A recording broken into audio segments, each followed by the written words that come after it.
Albert Einstein. ये नाम सुनते ही दिमाग में एक ही शब्द आता है, जीनियस, है ना? लेकिन क्या किसी जीनियस की कहानी सिर्फ उसकी बड़ी बड़ी खोजों तक ही सीमित होती है? चलिए, आज इस नाम के पीछे छिपे इंसान, उससे जुड़े मिथकों और यहाँ तक कि उसके दिमाग के राज को भी जानने की कोशिश करते हैं। यही तो वो सवाल है जिसने पिछली 1 सदी से दुनिया को उलझा रखा है। क्या कोई पैदाइशी जीनियस होता है, या ये कड़ी मेहनत का नतीजा है, या फिर इसका राज कहीं और ही छिपा है? देखिए, 1955 में आइंस्टाइन की मृत्यु के बाद इस सवाल का जवाब खोजने की कोशिश ने एक बहुत ही अजीब और सच कहूं तो एक डरावना मोड़ ले लिया। दुनिया उनकी सोच को समझना चाहती थी और इसके लिए कुछ लोग सीधे उनकी सोच के सोर्स यानी उनके दिमाग तक पहुंच गए। जरा सोचिए, दुनिया के सबसे महान दिमागों में से एक लगभग आधी सदी तक एक बक्से में बंद रहा। पैथोलॉजिस्ट थॉमस हार्वे ने ऑटोप्सी के दौरान इसे बिना इजाजत के निकाल लिया था। सालों तक ये दिमाग 2 जार में बंद एक साइडर के बक्से में छिपा रहा, जब तक कि एक पत्रकार ने उसे ढूंढ नहीं निकाला। खैर, ये तो थी उस दिमाग की अजीब यात्रा, लेकिन उस इंसान की कहानी इससे कहीं ज्यादा जटिल है जिसका वो दिमाग था। तो चलिए पहले उस आइंस्टाइन की बात करते हैं जिसे पूरी दुनिया जानती है। वो चेहरा, वो बिखरे बाल, वो शख्सियत जिसने विज्ञान को हमेशा के लिए बदल दिया और जिसके दिमाग को इतना खास माना गया। कहानी शुरू होती है साल 1905 से। एक 26 साल का नौजवान जो स्विस पेटेंट ऑफिस में क्लर्क था, कुछ ऐसा करने वाला था जो फिजिक्स की दुनिया में भूचाल ला देगा। सिर्फ 1 साल में आइंस्टाइन ने 4 ऐसे शोधपत्र पब्लिश किए जिसने विज्ञान की नींव हिला दी। एक ने लाइट के नेचर को समझाया, जिसके लिए उन्हें नोबेल पुरस्कार मिला। दूसरे ने एटम्स के अस्तित्व को हमेशा के लिए साबित कर दिया। और तीसरे ने दुनिया को विज्ञान का सबसे मशहूर समीकरण दिया, E=mc²। मतलब एक ही झटके में वो गुमनाम क्लर्क सदी का सबसे महान दिमाग बन गया। लेकिन क्या इस अकेले जीनियस का मिथ ही पूरी कहानी है? अब कहानी में एक और किरदार की एंट्री होती है, एक ऐसा नाम जिसे इतिहास ने लगभग भुला ही दिया, मिलेवा मारिच, आइंस्टाइन की पहली पत्नी और खुद एक शानदार वैज्ञानिक। जब एल्बर्ट और मिलेवा ज्यूरिक पॉलिटेक्निक में मिले तो वो सिर्फ उनकी प्रेमिका नहीं थी, बल्कि अकादमिक रूप से उनकी बराबरी की थी। मिलेवा एक जबरदस्त गणितज्ञ और भौतिक विज्ञानी थी, अपनी क्लास की अकेली महिला, जिसे गणित से उतना ही प्यार था जितना एल्बर्ट को फिजिक्स से। और ये सिर्फ कोई अटकलें नहीं हैं, इसके सबूत भी मौजूद हैं। अपने शुरुआती खतों में आइंस्टाइन खुद अपने क्रांतिकारी विचारों का जिक्र हमारे काम के तौर पर करते थे।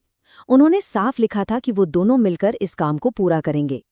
इससे सवाल उठता है, क्या मिलेवा सिर्फ एक प्रेरणा थी या फिर एक एक्टिव पार्टनर? लेकिन मिलेवा का शानदार अकादमिक करियर अचानक रुक गया। गर्भवती होने की वजह से वो अपनी फाइनल परीक्षा में फेल हो गईं। शादी के बाद उन्हें अपनी महत्वाकांक्षाओं को छोड़कर एक गृहिणी और मां की भूमिका निभानी पड़ी। शायद उस दिन विज्ञान ने एक चमकता सितारा खो दिया था। जैसे जैसे आइंस्टाइन की शोहरत बढ़ी, मिलेवा के साथ उनका रिश्ता बिगड़ता चला गया।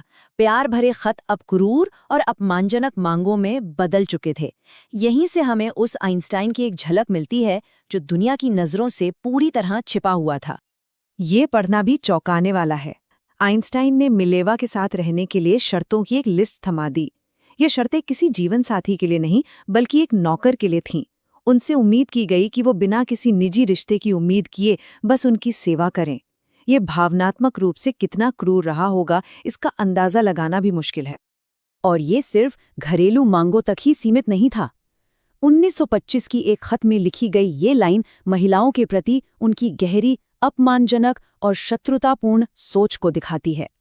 ये उस महान मानवतावादी की छवि से बिल्कुल मेल नहीं खाता जिसे हम जानते हैं। अलग होने के बाद भी आइंस्टाइन के खतों का जहर कम नहीं हुआ। जब मिलेवा अपने बीमार बेटे के इलाज के लिए मदद मांग रही थीं, तो उन्होंने उनकी चिंताओं को बकवास कहकर खारिज कर दिया। ये उस इंसान का वो स्याह पक्ष था जो दुनिया को ब्रह्मांड के राज बता रहा था। तो कहानी को वापस उस दिमाग पर लाते हैं जहां से हमने शुरुआत की थी। इतने सालों के अध्ययन के बाद क्या विज्ञान को आइंस्टाइन की असाधारण प्रतिभा का कोई ठोस सुराग मिल पाया? कुछ वैज्ञानिकों ने दावा किया कि उन्हें कुछ खास बातें मिली हैं, जैसे कि उनके दिमाग में नर्व सेल्स को सपोर्ट करने वाली कोशिकाएं ज्यादा थीं। दिमाग के वो हिस्से जो गणित और तार्किक सोच से जुड़े होते हैं, उनका आकार भी असामान्य था और दिमाग के दोनों हिस्सों को जोड़ने वाला हिस्सा भी मोटा था, जिससे शायद बेहतर कम्युनिकेशन होता हो। लेकिन ज्यादातर वैज्ञानिक समुदाय इन दावों को नहीं मानता। उनका तर्क है कि सिर्फ एक दिमाग के आधार पर कोई भी निष्कर्ष निकालना सही नहीं है, क्योंकि हर किसी का दिमाग अनोखा होता है और जब शोधकर्ताओं को पहले से पता हो कि वो आइंस्टाइन के दिमाग का अध्ययन कर रहे हैं, तो बिना किसी पक्षपात के रिसर्च करना लगभग नामुमकिन हो जाता है। इसलिए ज्यादातर विशेषज्ञ मानते हैं कि ये स्टडीज कुछ भी साबित नहीं करती। तो आखिर हम कहाँ पहुंचे? हमारे सामने एल्बर्ट आइंस्टाइन की 2 तस्वीरें हैं। एक वो जीनियस जिसने ब्रह्मांड को देखने का हमारा नजरिया बदल दिया, और दूसरा एक ऐसा इंसान जो अपने निजी जीवन में गहरी खामियों से भरा था। विडंबना देखिए, ये शब्द खुद आइंस्टाइन के हैं। जिस व्यक्ति ने शांति और सादगी की बात की, उसका अपना जीवन अशांति और यहाँ तक कि क्रूरता से भी भरा था। ये उनकी पब्लिक इमेज और निजी व्यवहार के बीच एक बहुत बड़ा विरोधाभास दिखाता है। तो आखिर क्या थे आइंस्टाइन? एक जीनियस जिसने मानवता को नई ऊंचाइयों पर पहुंचाया, या एक ऐसा इंसान जिसने अपने सबसे करीबी लोगों को गहरा दर्द दिया? शायद सच ये है कि वो दोनों थे, एक जटिल, विरोधाभासी इंसान जो हमें याद दिलाता है कि महानता और मानवीय खामियां अक्सर एक ही सिक्के के 2 पहलू होते हैं। और ये हमें एक बड़े सवाल के साथ छोड़ जाता है, क्या किसी व्यक्ति की प्रतिभा को उसके व्यक्तिगत चरित्र से अलग करके देखा जा सकता है?